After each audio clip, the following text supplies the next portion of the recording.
საქართველოს სამეფო სახლის ბაგრატიონთა პირადი ნივთებისა და უნიკალური საოჯახო ფოტოების გამოფენას ეროვნულმა ბიბლიოთეკამ უმასპინძლა. ექსპოზიციამ საოჯახო ალბომებიდან ფოტომასალა და ოჯახში არსებული საინტერესო საგვარეულო ნივთების ფოტოასლები მოიცვა. აღსანიშნავია, რომ სამომავლოდ ბაგრატიონთა მემორიალური ნივთების შესახებ კატალოგის გამოცემაც იგეგმება. გამოფენილი ფოტოასლები კი ეროვნულ ბიბლიოთეკას საჩუქრად გადაეცემა. ღონისძიებას ბაგრატიონთა გვარის წარმომადგენლები, სასულიერო პირები, სახელმწიფო და არასამთავრობო ორგანიზაციებისა და დიპლომატიური კორპუსის წარმომადგენლები დაესწრნენ.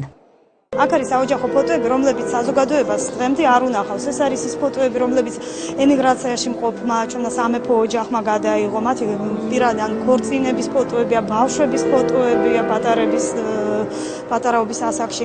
ასევე ყველაზე საინტერესო ფოტო, რომელიც ჩვენ დღეს გამოვხდით, ჩემი პირადი აზრია ეს, არის მისი უდიდებულესმა მარიამ ბაგრატიონ-მუხრანელის ფოტო, რომელიც მან ფოტო არ, ეს არის ნახატი, ჩვენ უბრალოდ ვაქციეთ ის ფოტოთ.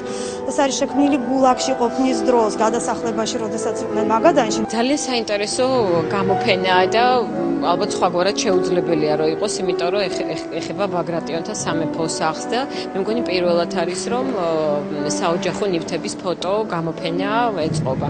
ძალიან მნიშვნელოვანია საერთოდ უკეთესი იქნება რომ მეტი იცოდეს ჩვენმა საზოგადოებამ ბაგრატიონების თანამედროვე, ასე ვთქვათ, ამჟამად მოღვაწე პიროვნებების შესახებ, რომლებიც ამ სამეფო სახლს წარმოადგენენ.